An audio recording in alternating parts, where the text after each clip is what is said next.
రెండు గ్యారంటీ స్కీమ్లపై అటు ప్రజలు ఇటు కాంగ్రెస్ క్యాడర్ సంతోషం వ్యక్తం చేస్తోంది. రేవంత్ సర్కార్ పాలనపై ప్రజలు ఫుల్ ఖుషీలో ఉన్నారని అంటున్నారు. మరిన్ని వివరాలు మా ప్రతినిధి రామ్ ప్రసాద్ అందిస్తారు. రాష్ట్రంలో రాష్ట్ర ముఖ్యమంత్రి ఈ రోజు ఆరు గ్యారంటీ స్కీముల్లో భాగంగా మరొక రెండు గ్యారంటీ స్కీములను కూడా ఈరోజు తెలంగాణ సచివాలయం వేదికగా లాంఛనంగా ప్రారంభించడం జరిగింది. ముఖ్యంగా మనం చూసుకుంటే 6 గ్యారంటీ స్కీములలో బస్సు పథకాన్ని మొదలై ప్రారంభించిన నేపథ్యంలో అనంతరం ఆరోగ్యశ్రీ పథకాన్ని ఈ రోజు ముఖ్యంగా చూసుకున్నట్లయితే 500కే వంట గ్యాస్ పథకంతో పాటు అదేవిధంగా ముఖ్యంగా గృహజ్యోతి పథకంలో భాగంగా అయితే 200 యూనిట్ల ఉచిత విద్యుత్ పథకాన్ని కూడా ప్రారంభించడం జరిగింది. దీనికి సంబంధించి మనతో మాట్లాడడానికి టీపీసీసీ స్పోక్స్ పర్సన్ కల్వ సుజాత గారు ఉన్నారు. వారిని అడిగి మరొకరు తెలుసుకుందాం. అక్క చెప్పండి, ఈ రోజు మరొక 2 స్కీమ్లను కూడా కాంగ్రెస్ ప్రభుత్వం లాంఛనంగా ప్రారంభించింది. దీన్ని ఏ విధంగా చూస్తారు? అంటే కాంగ్రెస్ ప్రభుత్వానికి మహిళల మీద ఉన్నటువంటి గౌరవం అనేది ముఖ్యంగా అంటే గత ప్రభుత్వంలో మహిళల్ని ఆదమర్చినటువంటి ప్రభుత్వం తెలంగాణలో దేశవ్యాప్తంగా కూడా మహిళల్ని పక్కన పడేసి 51% ఉన్నటువంటి మహిళల్ని గౌరవించాల్సింది పోయి తల్లిగా చెల్లిగా భార్యగా అన్ని విధాలా పనికొచ్చేటటువంటి మహిళల్ని పక్కకు పడేసిన కేంద్ర రాష్ట్ర ప్రభుత్వాలు 1200 రూపాయల గ్యాస్ని ఇచ్చి నెత్తి మీద గ్యాస్ గుదిబండలాగా తయారైన పరిస్థితిలో ఈరోజు తెలంగాణలో మేము అధికారంలోకి వచ్చే ముందు 6 గ్యారంటీ పథకాలని అనౌన్స్ చేయడం జరిగింది. అది కూడా తెలంగాణ ఇచ్చినటువంటి సోనియా గాంధీ గారి చేతుల మీదుగా 6 గ్యారంటీ పథకాలని మేము స్టార్ట్ చేస్తామని ఎన్నికల ప్రచారంలో చెప్పడము, అలాగే తుక్కుగూడ సభలో సోనియా గాంధీ గారు ప్రకటించడం జరిగింది. అదే హామీని నిలబెడుతూ 48 గంటల లోపల 2 పథకాలని మేము ఆవిర్భవించాము. అలాగే ఆ తర్వాత ఇప్పుడు 75 రోజులు దాటిన 100 రోజుల లోపలనే మరి గృహజ్యోతి ఉచిత 200 యూనిట్ల కరెంటే కాకుండా 500 రూపాయలకు గ్యాస్ ఇస్తామని మేము ప్రమాణం చేసినాము. ఆ ప్రమాణాన్నే ఈరోజు నిలబెట్టుకోబోతున్నాం.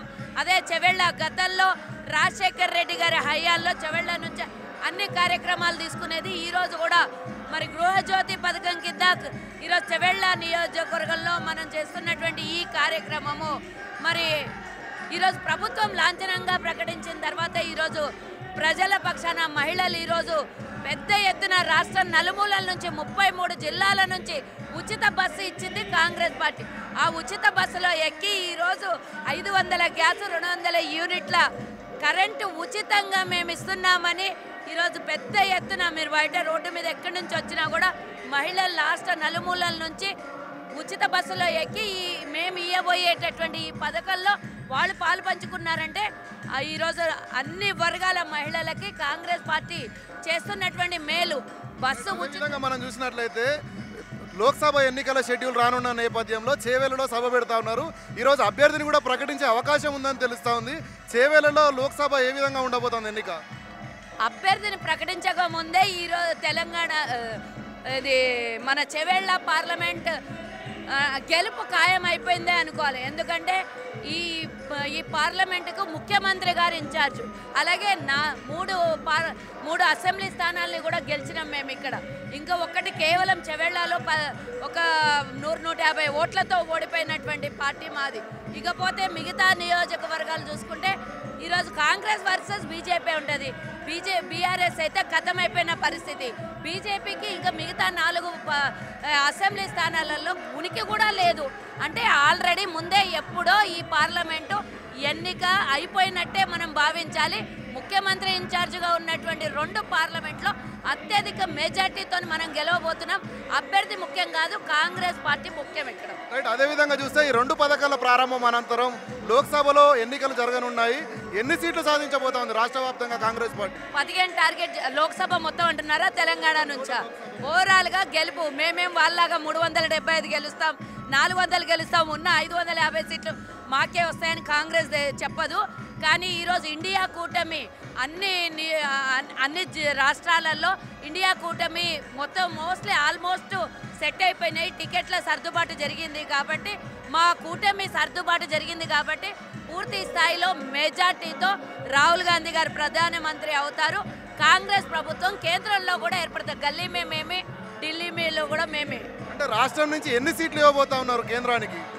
పక్కా 15 సీట్లు టార్గెట్, 12 మినిమం గెలుస్తాం. ప్రజలకి కాంగ్రెస్ పార్టీ నమ్మకం. 6 గ్యారంటీలు అనేవి మా అధినాయకురాలు సోనియా గాంధీ గారు ప్రకటించినారు. సోనియా గాంధీ గారి పేరంటే నమ్మకం, తెలంగాణ ఇస్తా అంటే ఇచ్చిన తల్లి. సో 6 గ్యారంటీ సోనియా గాంధీ గారు ప్రకటించినారు కాబట్టి ప్రజల్లో నమ్మకం ఏర్పడి ఆనాడు రేవంత్ రెడ్డి గారు చెప్పే మాటలు విని మమ్మల్ని అధికారులు తీసుకొచ్చినారు. సో మా బాధ్యత ఇవాళ ఈ 6 గ్యారంటీలు కూడా వీలైన త్వరగా ప్రజలకు తీసుకెళ్లాలని. దాంట్లో 2 గ్యారంటీలు ఉచిత బస్సు, 10 లక్షల స్కీమ్ అనేది మేము 48 గంటల లోపల ఇవ్వగలిగినాం. ఇవాళ దాదాపు 65-70 రోజుల పాలన ఇంకో 2 గ్యారంటీలు, 6 గ్యారంటీ ఇంకో 2 గ్యారంటీలు ఇవ్వబోతా ఉన్నాం. గృహజ్యోతి 200 యూనిట్ల ఫ్రీ కరెంట్ ఇవ్వబోతా ఉన్నాం. 500కే సిలిండర్ ఇవ్వబోతా ఉన్నాం. ఇవంతా కూడా కాంగ్రెస్ పార్టీ స్కీములను కూడా సామాన్యుడు అతి సామాన్యుడికి షేర్లు ఉన్నటువంటి స్కీమ్స్. వారు బాగుపడాలి, సామాన్య ప్రజానికం బాగుపడితేనే నిజమైన ప్రజాపాలన అందించినట్టుగా అవుతుంది. కాబట్టి కాంగ్రెస్ పార్టీ నమ్ముకున్న సిద్ధాంతాన్ని మాట ఇచ్చిన మాట తప్పకుండా ఈ గ్యారంటీలు ఇస్తూ ఉన్నాం. ఇంకా మిగతా గ్యారంటీలు వీళ్ళని త్వరలో ఎన్ని స్థానాలను కాంగ్రెస్ పార్టీ కైవసం చేసుకోబోతా ఉంది, దేశంలో ఏ విధంగా ఉండబోతా ఉంది కాంగ్రెస్ పార్టీ? ఇప్పుడున్నటువంటి అంచనాలు మాకు సమాచారం ప్రకారం దాదాపు 15 సీట్లు గెలిచిన ఆశ్చర్యం లేదు. అలాంటి వాతావరణం కనబడుతోంది. ప్రజలు అసెంబ్లీలో ఇంకా కొన్ని తక్కువ సీట్లు ఎందుకు ఇచ్చామని ఆలోచనలు పడతా ఉన్నారు. డెఫినెట్గా 15 సీట్లు గెలిచి తీరుతాం. మనం చూసినట్లయితే ఇటీవల జరిగినటువంటి అసెంబ్లీ ఎన్నికల్లో అయితే రాష్ట్ర ప్రజలు అత్యధిక మెజారిటీ అంటే కావాల్సినటువంటి ఫిగర్కి సరిపడా అయితే సీట్లను ఇచ్చిన నేపథ్యంలో కొన్ని స్థానాలలో ఓటమి పాలన నేపథ్యంలో ప్రజలు కూడా దానికి సంబంధించి ఆలోచన చేస్తూ ఉన్నారు. తిరిగి కాంగ్రెస్ పార్టీకి రానున్న పార్లమెంట్ ఎన్నికల్లో పూర్తి స్థాయిలో సీట్లను కేటాయించే విధంగా ఓట్లు వేసి గెలిపించాలనేటువంటి ఒక యోచనతో ఉన్నట్టయితే మనతో బొమ్మ మహేష్ కుమార్ గౌడ్ అంటున్నారు. కెమెరామెన్ హరీష్తో రామ్ ప్రసాద్ చేవెళ్ళ.